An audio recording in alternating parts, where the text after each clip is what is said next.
Hey, good, is it Sunday? Let's pretend it's Sunday morning anyway.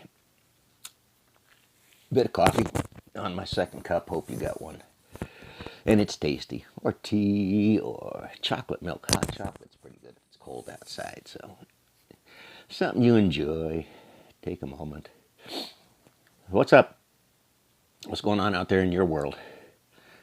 Big excitement, I bet, right? Bernie didn't do as well as I thought he would, but actually he did as well as I thought he would, considering about less than half of less than half of America is against Bernie. He's got this if people vote. It's the only way. Only way. Lots of people voting. So make sure you can, be my advice. What's in the games this week?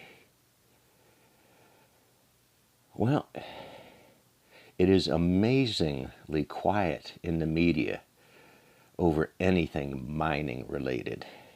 Anything.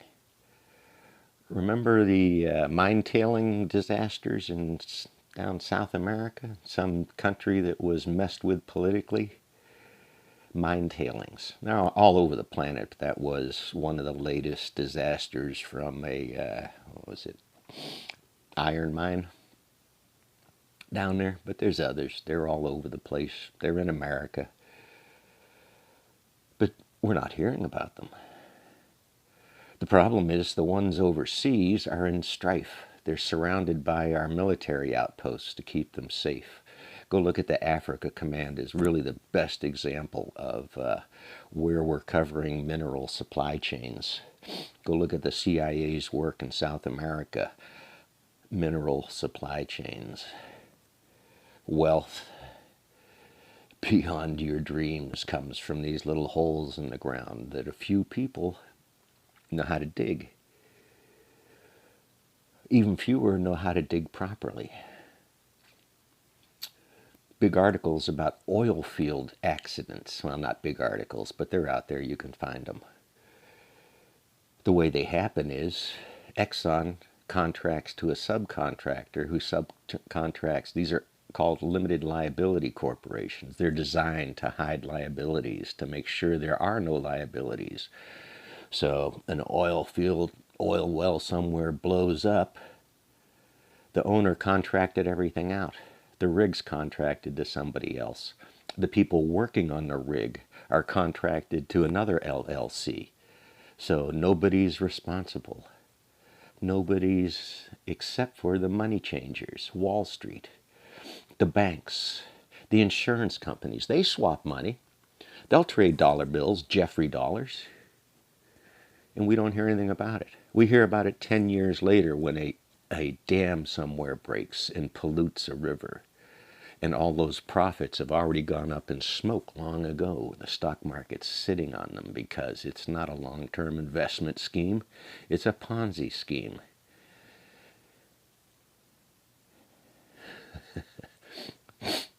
So, Occupy Wall Street, that's how it started. It was Occupy Wall Street, not Occupy the Planet, not Occupy Obama. It was Occupy Wall Street. Fortunately, you know that group never disappeared?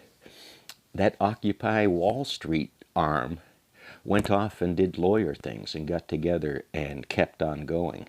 But the Occupy movement just collapsed under its own weight and too many dreams and hope and change feelings. But still, it was significant because a lot of folks got to participate in Occupy and see maybe a little bit of what protest is like. Or maybe you went out and walked out among some of the occupiers to listen to speeches or to laugh at them or whatever your reason was for going. But that social strife, Occupy was a fed social strife. The media built that. It helped build the Facebook empire because people thought Facebook was on their side. Funny world we live in. This was another big political ramble. I like to keep these 5 to 8 minutes because that's about my attention span. So, but that's politics out here. Even this Democratic person, when they get to Congress, they're going to learn something about how the real world works and has to work. And it stymies. Ever hear anyone come out of Congress and say, boy, this was screwed up, we should do better, here's what I found wrong within that? No, they come out and they're quiet, they go off about their merry ways. Except for Bernie. Except for Mr. Sanders. He just doesn't quit. And he's more right than wrong. But you want absolutes? That's a different video. I got an absolute for you. I got an absolute place to put your absolutes too. Find a topic. Give me a challenge. Come on, you got it.